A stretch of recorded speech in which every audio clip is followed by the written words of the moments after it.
faut pas regarder le salaire. Parce que je sais qu'il y en a pas mal en ce moment, enfin, j'en ai pas mal dans mes DM qui me demandent combien ça paye, enfin, etc. Mais faut pas, enfin, surtout en maths, là, on va pas se mentir, la grande majorité des boutiques, on aura des très bons salaires.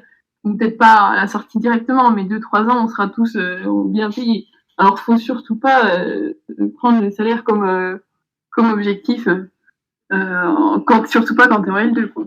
Ouais, c'est clair, c'est clair. De toute façon, c'est simple. En maths, t'es bien payé si tu pars en entreprise, t'es mal payé si t'es prof ou professeur à la fac. Voilà.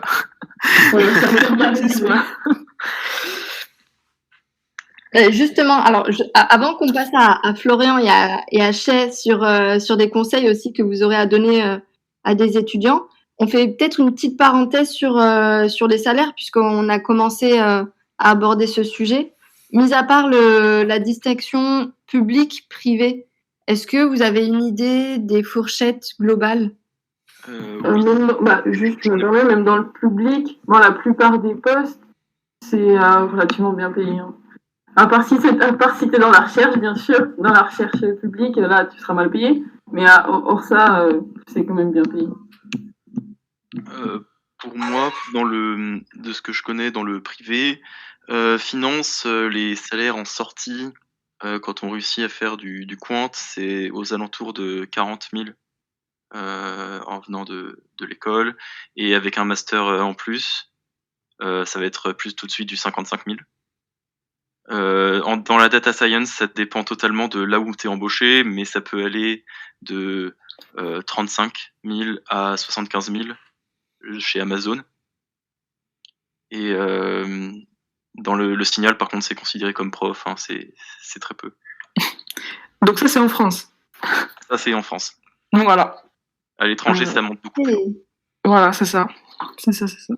La fourchette est quand même super, super large parce que pour des études aussi poussées et aussi pointues, on peut démarrer entre guillemets de 35 à 70 si on est dans les bons secteurs, dans les bonnes entreprises, etc.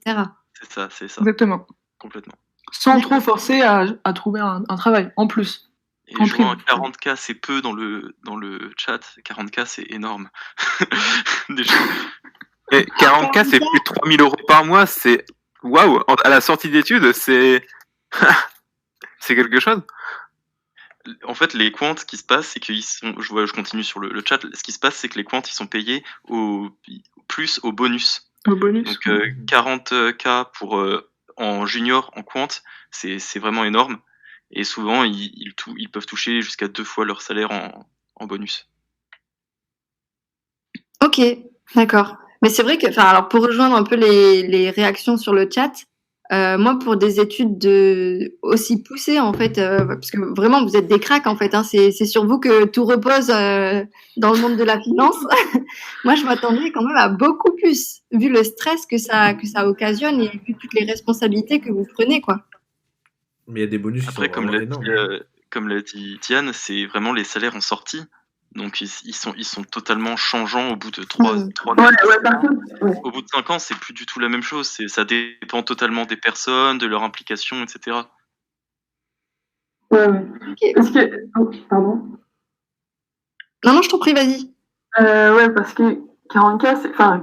même dans le public, c'est entre 35 et 45 si t'as entre guillemets mauvais poste. Mais ça monte très vite. Hein. Au bout de 2-3 ans, ça monte très vite. Si t'es bon. Parce que si t'es mauvais, voilà quoi. Et est-ce que vous avez une idée des salaires à l'étranger, en Suisse, à Londres ou carrément ailleurs? C'est tellement mieux. C'est pour ça que j'aimerais bien travailler hors de l'Hexagone, rien qu'en Belgique, aux Pays-Bas.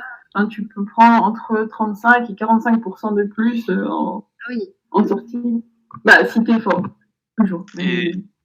Et dans la finance, à l'étranger, c'est pas capé comme en France. En France, il y a la loi bloque les bonus, alors qu'à l'étranger, c'est vraiment très illimité. Oui.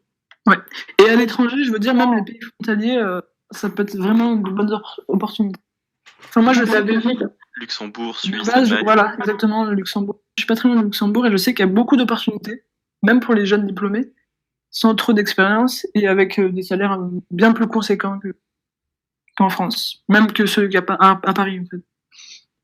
J'ai pas de fourchette en tête, j'ai pas envie de dire n'importe quoi, mais je sais que c'est quand même assez conséquent comme différence.